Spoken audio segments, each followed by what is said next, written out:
Cześć, witajcie w kolejnym wideo. Jak widzicie za mną jesteśmy w pięknej scenerii i mówiłem wam, że za tydzień od filmu, kiedy ostatnio wrzucałem film z Nissanem, pojadę gdzieś z Nissanem w fajne miejsce.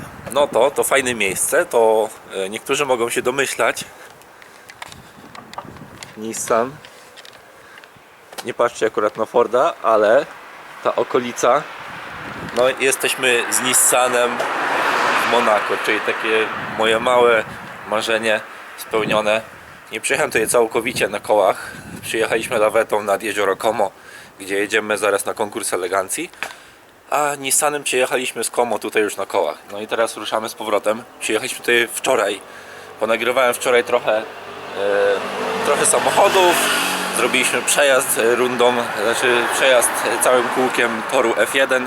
Ale nie nagrywałem za dużo, bo trochę wiało wczoraj. Trochę bardzo wiało nawet wczoraj. Ale teraz tak, wrzucam wam to, co nagrałem wczoraj i ruszamy w drogę nad Como. Widzimy się za chwilę. Zasz sobie do Monako, a tutaj remonty. Chłopaki tną, kują i nie wiem co jeszcze robią. A tutaj świetny kolor Urusa. O, słyszycie, chłopaki pracują ciężko. No i cyk, fajny Veyron. Widzieliśmy go wcześniej, ale uciekł nam, więc mam tylko zdjęcie z tyłu. Teraz możecie przyjrzeć się z bliska. Adam powiedział, że jest dzisiaj ładna pogoda w Monako, ciepło i lekki wiaterek. A więc nie będziecie mnie słyszeć, bo nie mam zewnętrznego mikrofonu. Tak łeb urywa. Nowo otwarty salon Pagani. Nie wiem dlaczego zasłonili w sumie znak, ale podejdę wam tu bliżej. A i ciężko widać, bo odbija się od szyby, ale tu w środku no nic nie widać niestety. Nawet jak przyłożę, tu w środku stoi Pagani Zonda LM. Może teraz ją trochę będzie widać, albo podejdę z tej strony. O, coś widać. Odbija trochę w szybie, ale widzicie. Podeszliśmy sobie pod Fairmont i znaleźliśmy na polskich tablicach Cullinan. Nie wiem co to za pakiet, ale powiem wam, że wygląda dobrze. Jak mi ogólnie Cullinan nie siedzi za bardzo, tak w tym pakiecie wygląda bardzo dobrze. No i tutaj czarny Chironik na złotych felgach. No i tam jeszcze kilka aut, ale no najciekawsze, o fajna jeszcze ta G-klasa w tym piaskowym kolorze. Nie wiem czy będzie ją widać. Trochę widać, ale i tak najlepszy jest ten Cullinan i ten Chiron. Weszliśmy na parking pod Forum Grimaldi i patrzcie jaki line-up Ferrari. Puro Sangue, Cilindri 849 Testarossa i F12 TDF. No i obok jeszcze Benek. Ten line-up Ferrari nieźle, nieźle. Co chwilę na parkingu jakieś Rollsy, Bentleye, Astony i coś. A widzieliście kiedyś coś takiego? Subaru? Jut? Bo ja pierwszy raz takie coś widzę. Kiedy jedziesz zatankować sobie Nissana na stację i zajeżdża F40, RS4 i 599. To są tylko takie rzeczy, które dzieją się w Monako.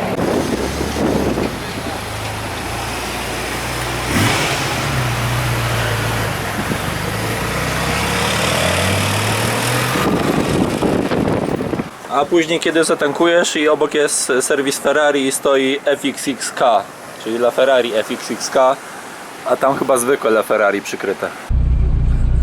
Przygotowane wszystko do Grand Prix i wjeżdżamy na prostą startową. Nawet kamera była tam.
limuzynki ładne też można tutaj spotkać. Pierwszy raz widzę w sumie na drodze. Carrera 2.7 RS, bardzo ładna. Wiecie, że ja fanem Porsche nie jestem, ale ten jest ładny. Ciekawe, czy oryginał. Podejrzewam, że tak.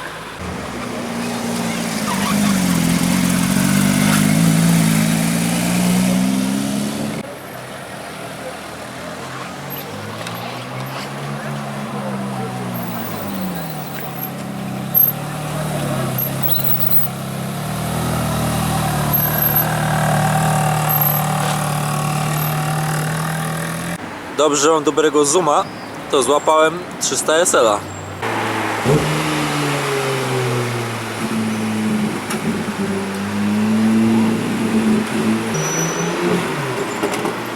Pierwszy raz widziałem 296 specjalem na żywo.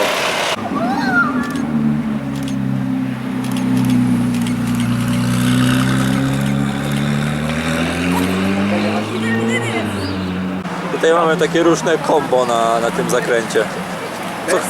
Co chwilę coś.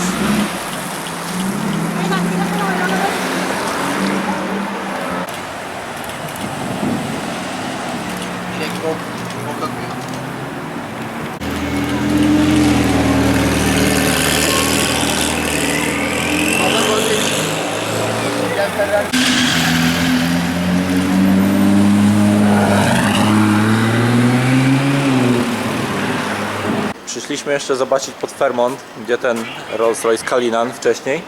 No i tu jeszcze stoi SF90, korweta Portofino, dobrze myślę? No i przed chwilą dojechał, akurat go nie widzieliśmy jak przyjechał, także no niestety nie pokażę wam. Przejeżdżaliśmy i trafiliśmy, że stoi Valhalla. Valhalla czy Valkyria? Poprawcie, bo teraz nie pamiętam. Patrzcie, za szybko powiedziałem, akurat wyszedł właściciel i mamy ładne nagranie.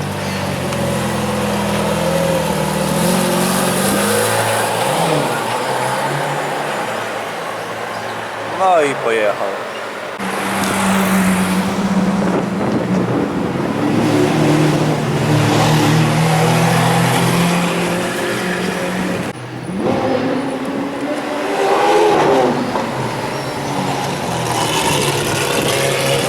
Na sam koniec dnia taka niespodzianka jeszcze.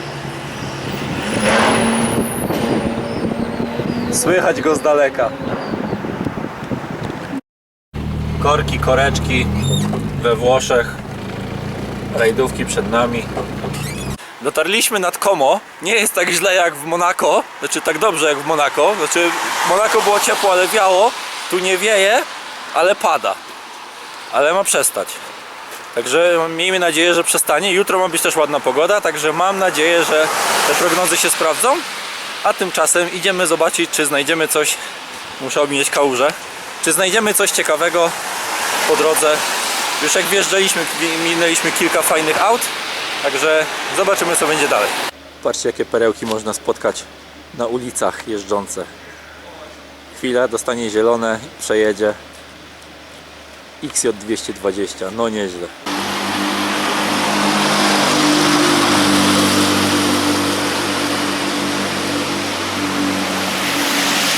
Przyszliśmy sobie na takie fajne tutaj skrzyżowanie, gdzie jest sygnalizacja świetna, żeby się przepuścić, bo jest takie zwężenie tam.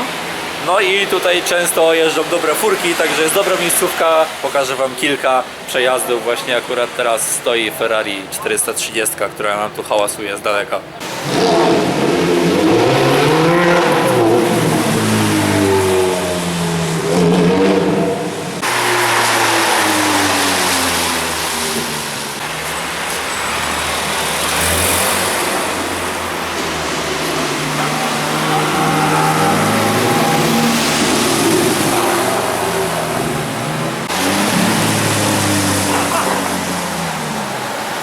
Przyszliśmy na takie chyba jedno z ważniejszych rond tutaj nad Como i spójrzcie, ile spoterów. Międzynarodowa impreza, więc międzynarodowi spoterzy. Tak by wychodziło. Co chwilę coś ciekawego jedzie. No tam jakiś bober teraz, to akurat mało ciekawe, ale na pewno zaraz coś ciekawego się pojawi. No tutaj można się spodziewać wszystkiego. Koenigsegg, 850, no powiem wam,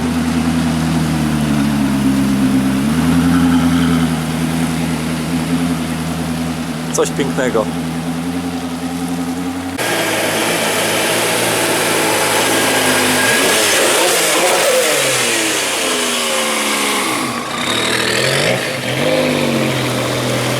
Patrzcie tu co ciekawego, Praga R1. Praga Bohema, nie R1.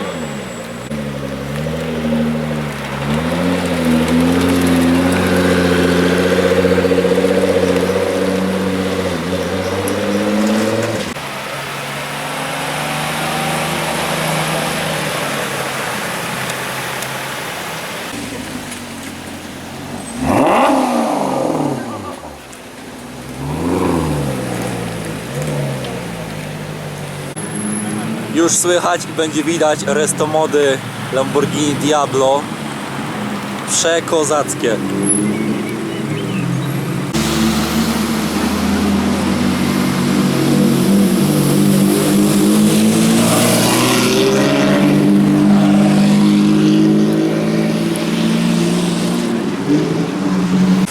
A co tutaj za ciekawa G-klasa na lawecie? Nie wiem co to za tuner. Ale to brzmi!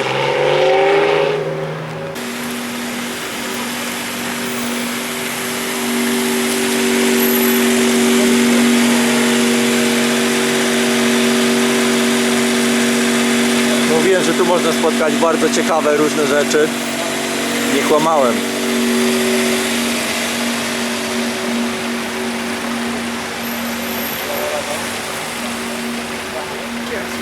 Kiedy przyjdziesz do Koenigsegga, chcesz zrobić zdjęcia, ale wszyscy chcą zrobić zdjęcie i chcą nagrać. A ja standardowo 2 zdjęcia z przodu, z tyłu i idziemy dalej. A tutaj po lewej stronie mamy 2 Chimery, ale najlepsze jest tam. Nie wiem czy widzicie, zaraz tam podejdę. Nie wiem dokładnie jaki silnik ma ta Chimera, ale z tego co widzę to 4 cylindry. Pełno karbonu. Ale dosyć długi ten kolektor wydechowy. Nie wiem ile to ma koni. Będę musiał się doedukować trochę. Ale jest petarda. Bardzo mi się podoba. Obiecałem, że podejdę i pokażę wam z bliska. Resto mod Lamborghini Diablo. Już kończy mi się bateria. Będę musiał podejść do samochodu, wymienić na nową. Także macie ostatnie szoty zanim skończy się bateria. No nieźle to wygląda.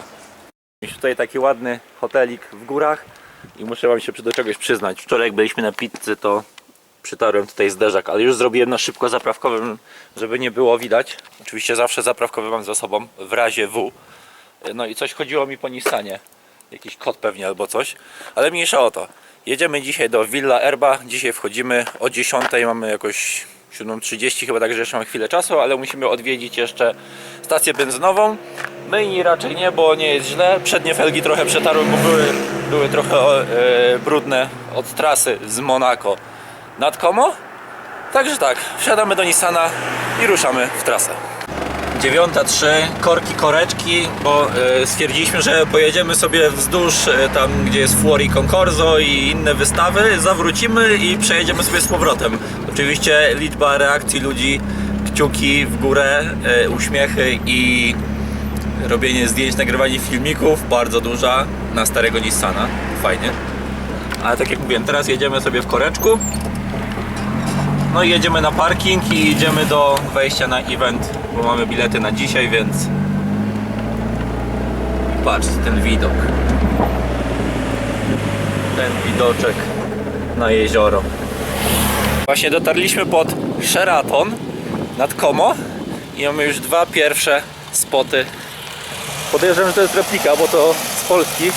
Spójrzcie na wnętrze w tym Wiesmanie, nie wiem czy będzie widać. Niebieskie.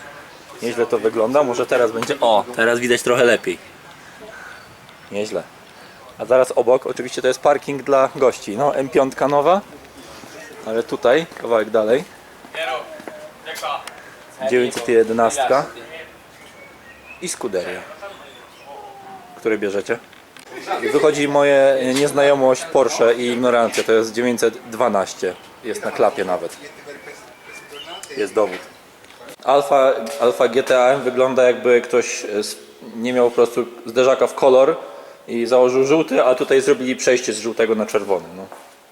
Hehe, takie śmieszki. Tu mamy ładnego Merca. A nie wiem, czy M3 E30 Cabrio wychodziło coś takiego? Nie mam pojęcia.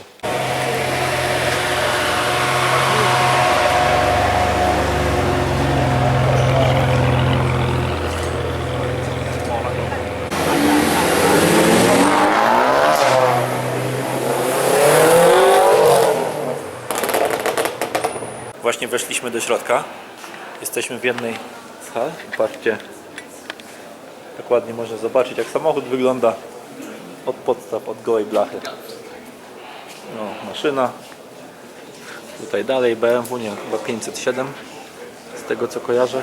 No i idziemy dalej. Jest trochę ludzi, ale jest wszystko klimatycznie, spokojnie.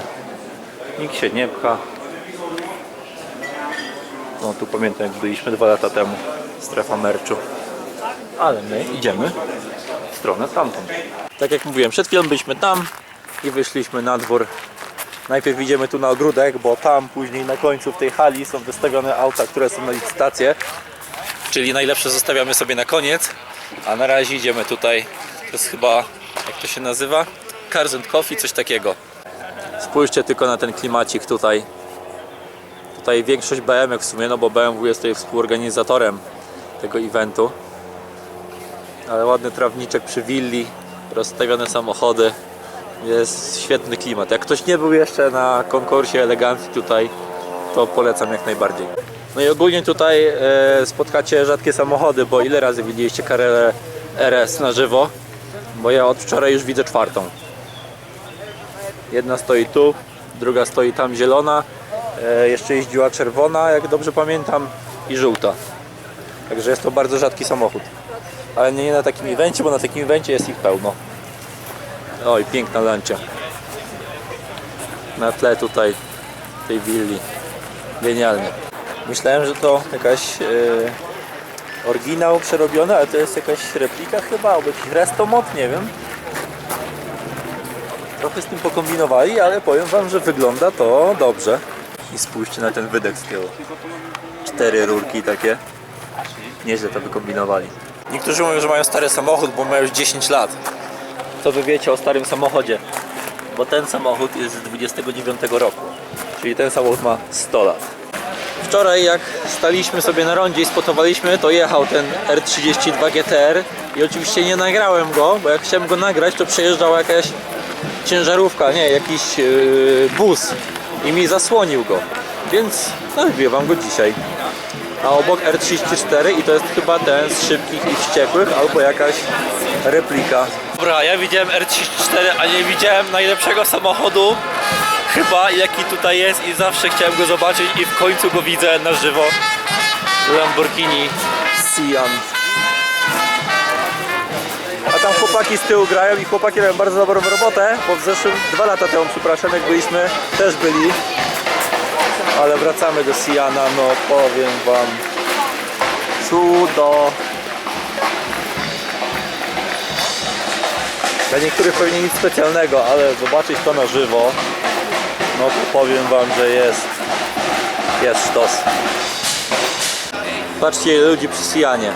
Prawie go nie widać, bo każdy podchodzi, robi zdjęcia. A tu jest ciekawe, jakiś BMW 6 Rosenberger Coupe. Nie wiem, czy to wychodziło tak w serii. Z takimi nakładkami tutaj, nie wiem, co to jest za silnik, nie wiem nic o tym samochodzie, ale ten pasek na masce mi się nie podoba. I tam ciekawe Twingo, coś innego.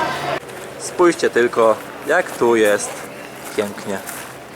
Nad jeziorem, piękne widoki, piękne samochody. Czego chcieć więcej? Sobotni poranek, przedpołudnie. A tutaj mamy całą wystawkę BMW M3, mamy 40-lecie BMW M3, czyli mamy wszystkie generacje M3, jakie były od początku. Różne kolory. Nieźle to wygląda. Myślałem, że to jest seryjny Mercedes, a to jest jakiś Bob Shirt, który ma Drzwi otwierane jak Gullwing, czyli do góry. No i 918 Spider na wystawce. Ogólnie te wszystkie samochody, które są tutaj, to są chyba na aukcję, bo mają naklejki i ceny. Także podejrzewam, że to na aukcję. O, ładny maczek. Chciałem zrobić zdjęcie Skya, ale ciężko, bo wszyscy cały czas chodzą i oglądają. Ale mamy jednego R34, drugiego R34 w tym samym kolorze, trzeciego R34, Midnight, nie Midnight Purple, tak, Midnight Purple i czwartego Bayside Blue. Mamy 4 Skye R34. Ja zatwierdzam, a najbardziej chyba mi się podoba ten Midnight Purple. Potem niebieski, a ten na końcu. Widzieliśmy, że staniemy w kolejce, żeby wejść na tą halę, gdzie są te najgrubsze fury na licytację. I to jest ta kolejka. No idzie tu, tam i wtedy na halę. No poczekamy chwilę, ale mam nadzieję, że będzie warto. Zajęło to z 20 kilka minut, ale wchodzimy i na samym wejściu nowy Countach i stary Countach.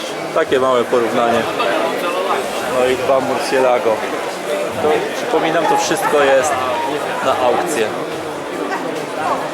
Zaraz obejdę dookoła, pokażę Wam dokładnie co i jak. Zaraz obok Murcielago Roadster, tak jak mówiłem, i Murcielago Coupé.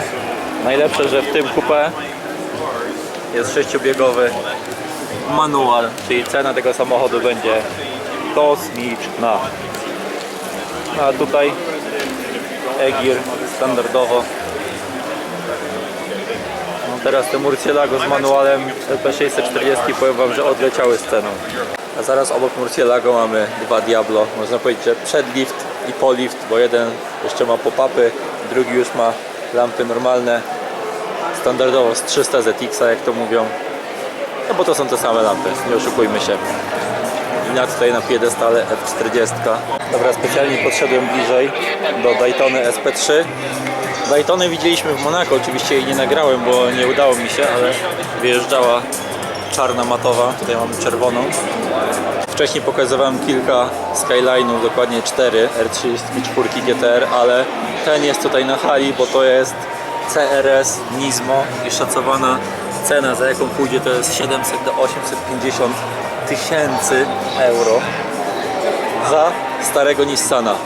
Nieźle. No i obok NSX R, jak dobrze kojarzę. Teraz podejdę zobaczyć, żeby Wam nie przekręcić. Oczywiście NSX R wyszacowane 850 do 950 tysięcy. Tak odleciały ceny tych samochodów. Ale tutaj obok zaraz piękne zielone 812 Competizione. Na żywo ten kolor robi taką robotę, powiem Wam, że jest przepiękny. Genialny. Obejrzeliśmy już w sumie praktycznie wszystko, obeszliśmy i nie chcieliśmy już obchodzić jeszcze raz się skupiać na każdym samochodzie. Obeszliśmy, widzieliśmy z grubsza, powiedzmy, wszystko. Także teraz idziemy, pewnie coś zjemy, idziemy jeszcze pospotować, no i zobaczymy na Fuori Concorso, czy uda nam się coś zobaczyć po drodze. Tak jak mówiłem, tylko weszliśmy i już spotkaliśmy Urusa Performante od 7PL, czyli ekipa z Polski. Huracan STJ 1 z 10, no i ten AMG, nie pamiętam jak on się nazywa. Dobra, już się poprawiam. AMG Pure Speed, bo właśnie rozmawiałem z Kamilem z 7PL, czyli z właścicielem. No fajnie to wygląda, jest to coś innego. Bardzo rzadki. Ostatnio w Grand Sporcie u znajomych w Poznaniu, znaczy w Przeźmierowie, stały 3, a to jest inny, więc jest 4, więc bardzo rzadki samochód. No i dobrze trafiliśmy, bo akurat ekipa wyjeżdża.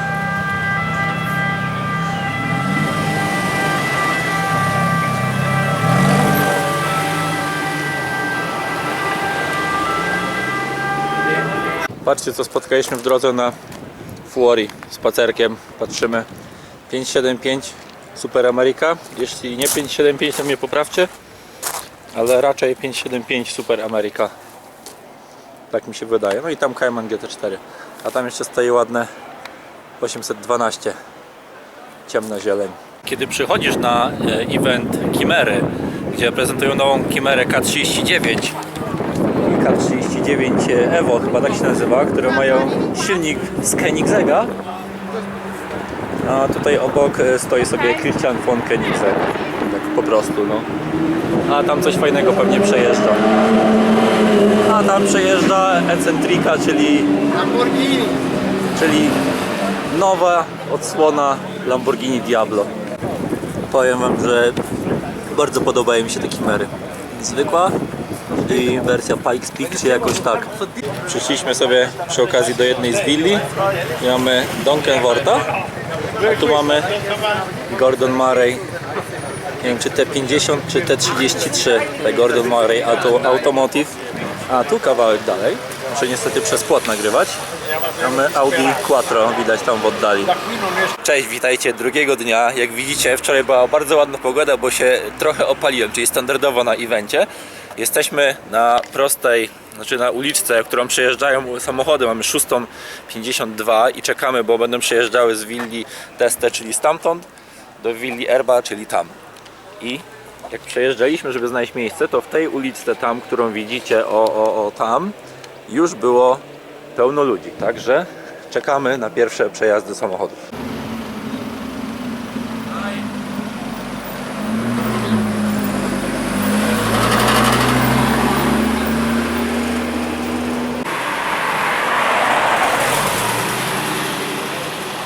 Spójrzcie, tylko coś wyjeżdża, to od razu jest pełno ludzi, dlatego wiadomo, że coś jedzie.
Spójrzcie tylko, co się dzieje. Wjeżdża w Veyron, zatrzymał się do zdjęć i jest pełno ludzi wokół niego.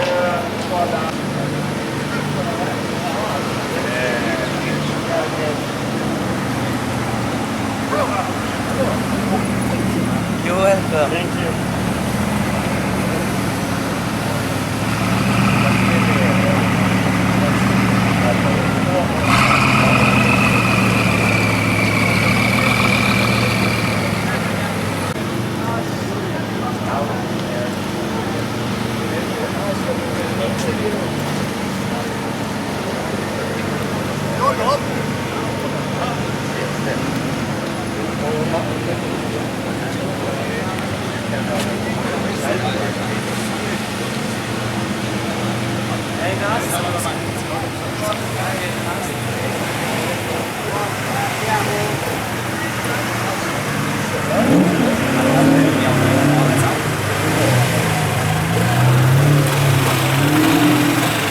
Spójrzcie, co się dzieje, jak przejechał Veyron i Zonda.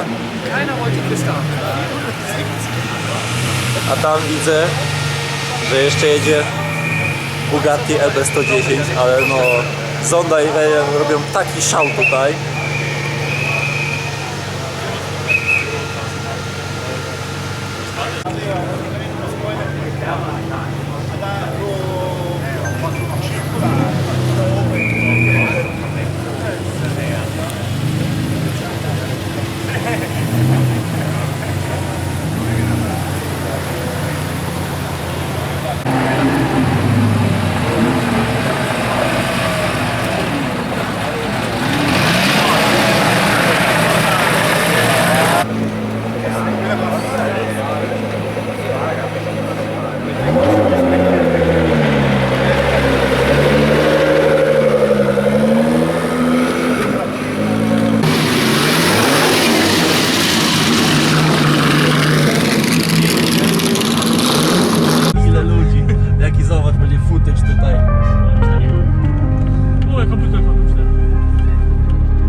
No powiem, że jak na razie to top spot dzisiaj Pagani Utopia.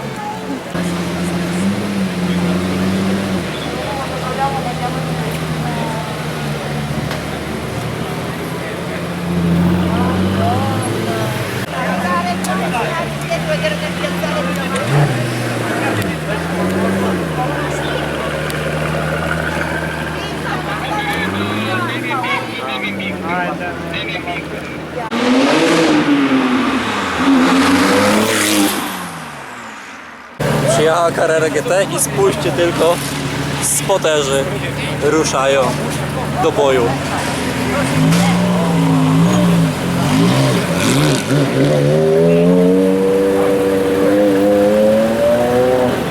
Już jesteśmy na finiszu eventu. Nissan, tak jak widzicie za mną, już zapakowany na lawetę. Także o, jeszcze tam spotkaliśmy teraz McLaren 720S z jakimś pakietem, nie wiem czy Nowitek czy coś. Tak jak mówię, zapakowani. Ruszamy w trasę, mamy około 14 godzin, zobaczymy, na pewno zrobimy jakąś przerwę po drodze, zobaczymy czy będziemy jeszcze spać czy nie. Ale tak, Nissanowi się udało, nam się udało jeszcze tylko bezpiecznie wrócić do domu. Dam znać jak wrócił.